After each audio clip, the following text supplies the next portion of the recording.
for 54 years. The creek is, of course, artificial. It is 30 metres long with a concrete bottom. It is run by an electric pump. It is a Yamaha. The 22 carat natural gold in the spring then is not artificial. It's exactly what you'd expect to find in a river or a creek in Ballarat, and you still do. Ballarat never ran out of gold. This is still regarded as the second richest gold field the world has ever seen. The first is Bendigo, north of here, by a long way. Bendigo was remarkable, and boy, do they keep reminding us of it. Ballarat never ran out of gold. 700 metres. I'll let that sink in. 700 metres. Almost directly below your feet. Tomorrow they'll be laying explosives. This is still an active gold field with a commercially successful gold mine. What you do in the creek, though, is not deep mining. It's called shallow alluvial gold mining.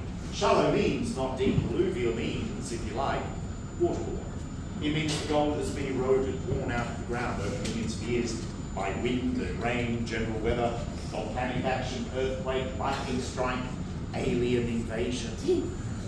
All right, maybe not that. I was just seeing if you're paying attention. The point being, if something is lying on the ground in what has generally been a wet climate, sooner or later, over thousands of years, it's going to get washed down to the lowest point in the valley, which the lowest point in the landscape, which is of course where you're going to find a river or a creek. So there were 3 stages of mining in Ballarat. There was a progression. They occurred one after the other, but occasionally, like today, they all occurred at once. The first is what you do in our creek. The second is what Ballarat was almost uniquely famous for. 8 kilometres behind me, there's a volcano. Its name is Mount Warringy. 8 kilometres that way is another one called Mount Buninyong. And for 20 kilometres all the way around it is a whole bunch more.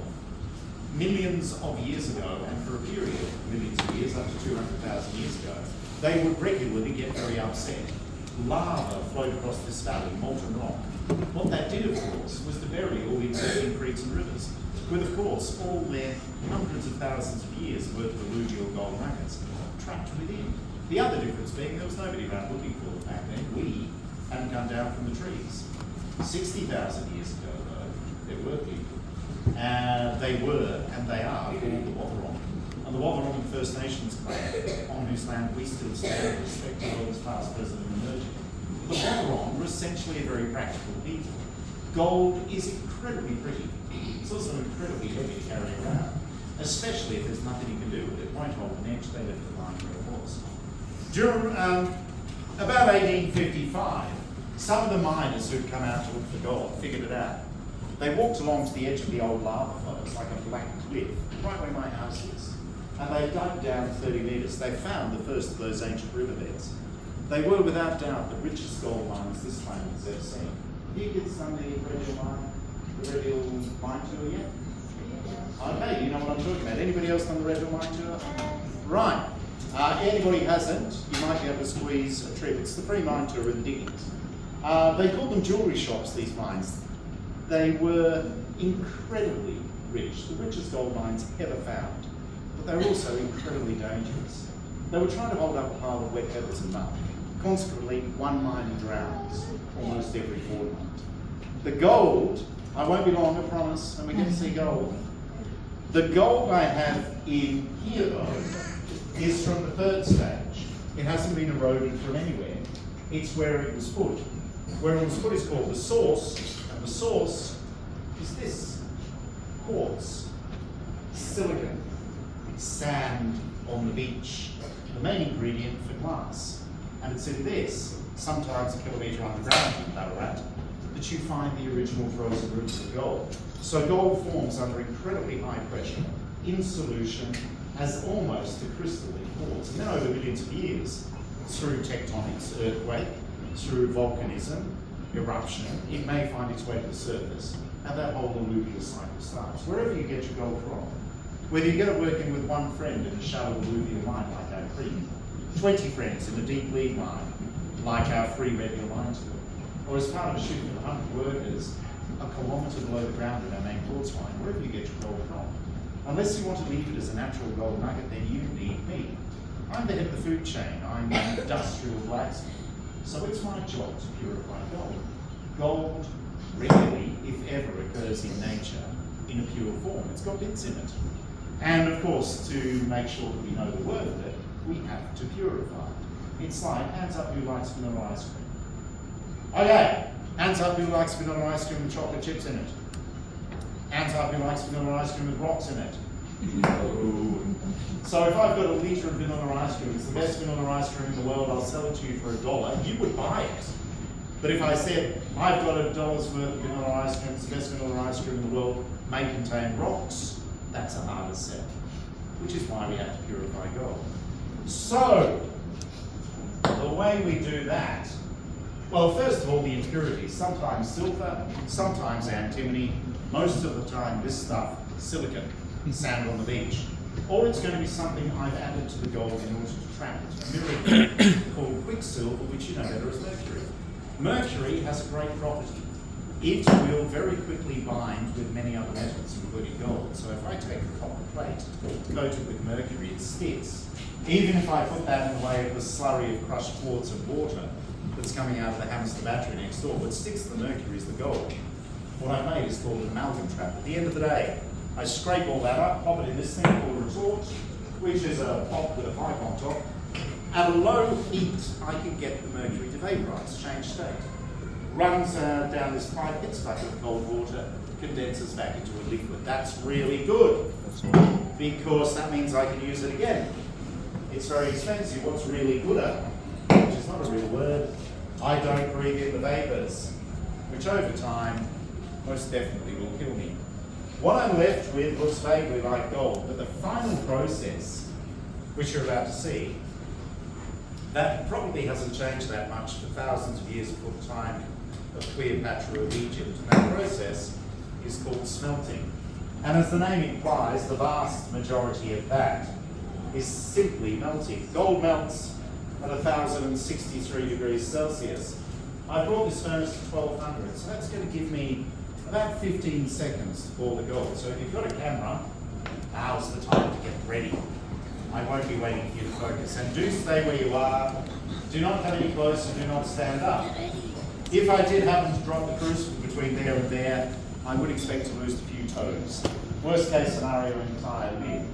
If a drop fell on you because you crept too close or stood up for a good photograph, it would come out again.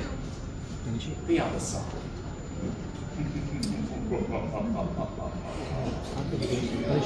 Was that scary? You guys scared? Practice it. Back in the old days, we would have used the Wilmer coal-fired furnace. These days, we use an induction furnace. Simple cast iron mold, gives the ingot its shape, very quickly draws the heat out of the gold. Bear with me, folks, this bit takes a little bit of concentration.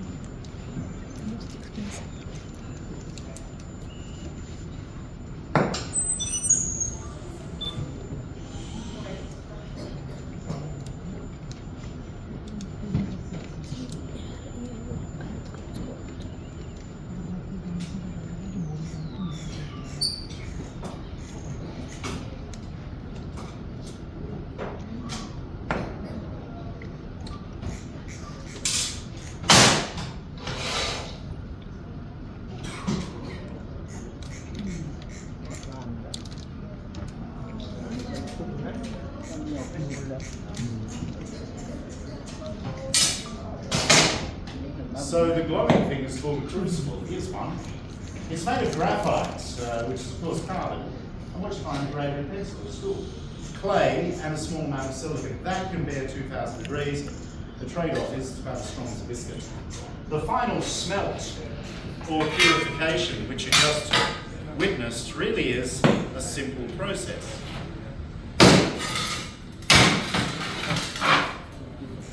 We take the impure gold, and when we pop it in the crucible, we add a very simple substance called borax.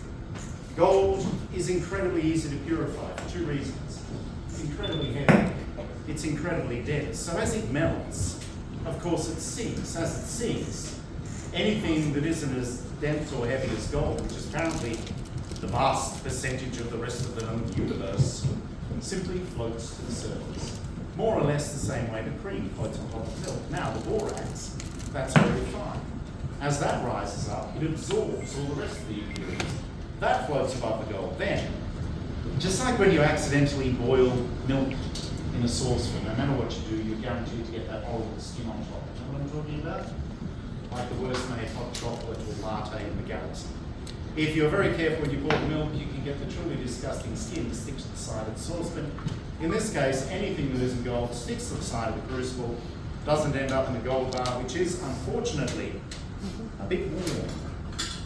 In fact, at approximately 800 degrees Celsius, this particular bar of gold will now take approximately 1 hour sitting there like that to cool down to a point whereby I could comfortably handle it without gloves. Why so long? Because gold has a low emissivity. What that means is it's not very good at radiating heat.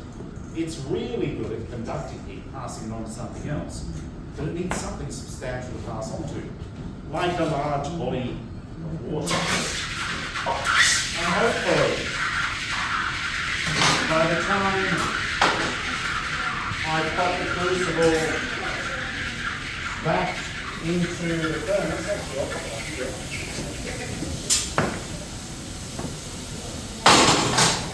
and have taken off some of this protective gear, this particular bar of gold will go from 800 degrees down to about 18 or so. So all that heat that couldn't radiate away, all that heat that couldn't conduct itself to those thinly spaced molecules of air, has managed to rid itself through superheated steam. Invisible at the beginning. If I put my hand over the top of that without a glove when I first put it in, it would have stripped the skin off the palm of my hand. But in that incredibly short time, this particular bar of gold is now perfectly safe to handle. And what we're left with is 100 ounces. 3 kilograms of 99.99% 24 carat pure gold. Today's value is not 410,000 Australian dollars, it's 416, which is ridiculous. In the beginning of the year, this was 270. Now it's up to 416, which means the world is a dangerous place. I would love to hand it around. Yeah. Unfortunately, there are many, many reasons why I'm not allowed. What I do have to do now is pop this into its bulletproof case. Then I'm going to open up these doors. We have a shop. Bet you never expect. That was a good drop kick. Well done. Who did that? I don't know who it was. Should definitely play solid. You don't have to buy anything. Come